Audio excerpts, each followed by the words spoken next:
The pressure on Cuba continues, and the South Florida community is anxiously awaiting the regime's collapse. I caught up with South Florida Representative Maria Elvira Salazar, who believes this time it can happen. Here's our conversation. Congresswoman Maria Elvira Salazar, thank you so much for joining us here on Impact. Hi, and thank you for the opportunity, Jackie, and wonderful to be with all of you. So you've had a busy week because this week you signed the discharge petition to advance TPS for Venezuelans until conditions get better in that country.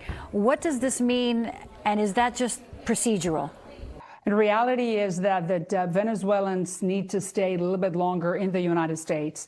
They need to have the opportunity to work, make a living, and stay in the United States, as long as we do not have a stable and a transition in Venezuela. That's why I'm one of the very few Republicans who have said to my administration, the Trump administration, it's time to give these people a break.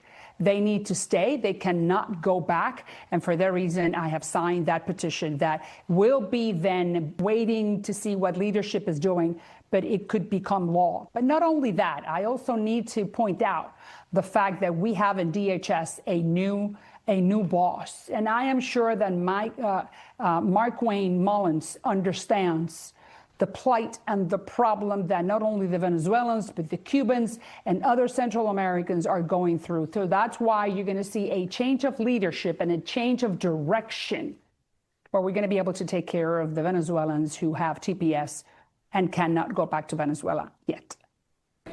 Okay, let's move on to Cuba, because it seems as if that country is primed now for change. With the apagones going on, with food insecurity and protests going on all over the island.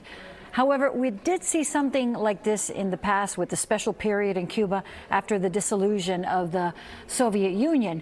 Why do you believe that the moment is now when change will happen in Cuba? Well, because you have a new sheriff in town called Donald Trump. And he has said it. He said it to Venezuela. Look what he did to Maduro. He said it to the Ayatollahs. Look what happened with Iran. And he's been saying it to the Castros, that your days are over. So don't believe that they are in any type of negotiation. Any talks between the Cuban regime and the United States is, hey, guys, you got to go. And so why don't we try to make this easier for you and make the transition easy for the Cuban people? You guys have nothing. You don't have any oil shipments. You don't have food, electricity, water, medicine. You don't have the influx of tourism. You cannot make a living as a country because the only thing that you've done is repress. So you don't know how to make a living. And what I'm saying to the people who are watching us who are of Cuban descent, this is the moment. Trump has 3 more years in the White House. The Cuban regime has ended. Congresswoman, you are one of a handful of Cuban Americans in Congress. Are you having any conversations with the White House or with the State Department about the situation in Cuba? Listen, Marco Rubio is the one leading the charge. Who else? The worst thing that could have happened to the Cuban regime is Marco Rubio in the State Department. He has Cuba in his DNA, and he has been guiding the president. The president knows that Marco is the top advisor when it comes to Cuba, and I feel very confident. But remember, as it happened in Venezuela, we do not want a civil war. We don't want commotion. We want a transition. It may not be the type of transition that we want, which is what's happening in Venezuela, but it's transition nonetheless. Maduro is out. We're dealing with Delcy, unfortunately, but she's keeping stability while we do the recovery, as Secretary Rubio said, and then the transition. The United States is not in the business of occupying territories. The United States is in the business of liberating, but liberation has a price, and it has a process, unfortunately. And that is what's going to be happening with Cuba, and that's what's happening with Venezuela. And that's why we're saying those Venezuelans with TPS, they need to stay until they can go back. Same thing with the Cubans, people that have I-220A. Those Cubans need to stay and wait. But the good news is that the cart is moving forward. Congresswoman, you joined a coalition of bipartisan leaders, business, faith, and community leaders to launch the Dignity Coalition. What is that all about? Of course, dignity. That's the only immigration legislation in the United States Congress today, including the Senate.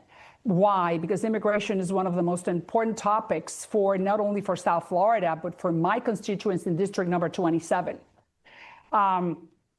Dignity I have great faith that now that we have a new boss at DHS, and the fact that there is a change of direction, a course correction within DHS and within the administration, that they have understood that you cannot take out the people who are contributing to the economy, people who have American children, people who have been paying taxes and are very much needed in the economy, specifically for construction, hospitality, and agricultural sectors. That understanding has been able to sink into the White House. And that's why we're going to see a different type of movement that's coming.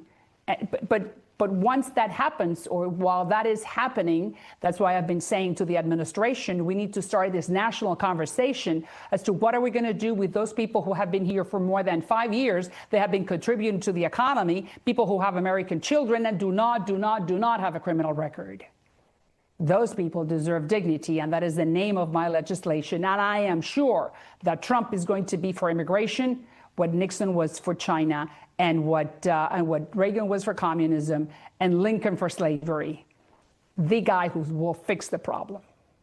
I want to talk about something very special, because your book, Dignity, Not Citizenship, reached the hands of the Holy Father, Pope Leo. What did that moment feel like for you? Wow, could you imagine? It made it to Rome. I don't know. It's Pope Leo has been an advocate of immigrants and immigration, and he's an American pope. So I am delighted that he received the book and they reached out to us, and we're going to go visit him. He's going to give us a private audience. Wow, I mean, I am honored that the Catholic Church and the head of the Catholic Church is paying attention to such an important topic. Not only for Catholics and evangelicals and the faith-based community, but for every American that understands that we need those hands. People who have been here contributing to the economy, do not have a criminal record, and it's impossible to deport them all because, number one, it's not going to be possible. We don't have enough agents, but not only that, they're needed in the country. You represent District 27, and it always happens to be a very competitive district when it comes to elections.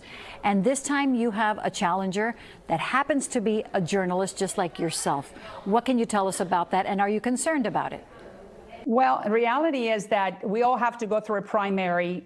We do not really know who our competitor is going to be. But in reality is I have really nothing to say about that because I cannot do anything about it. I can only work, represent District 27 and those people who live in my district, whether they're Democrats or independents or Republicans, do my very best. And it's up to them November 3rd what they want to do with me. If they want to extend my contract for another 2 years, it's up to them. And if they don't, that's the American way of doing business when it comes to politics. And I am delighted to be part of this electoral system, which works. That's exactly what we want in Cuba and in Venezuela. So I am continuing to do my work, specifically on the immigration front. And I'll just have the people in 27 decide if they like it or not. Congresswoman Maria Elvira Salazar, thank you as always for joining us here on NBC6 Impact. Pleasure is mine, and thank you very much for the opportunity.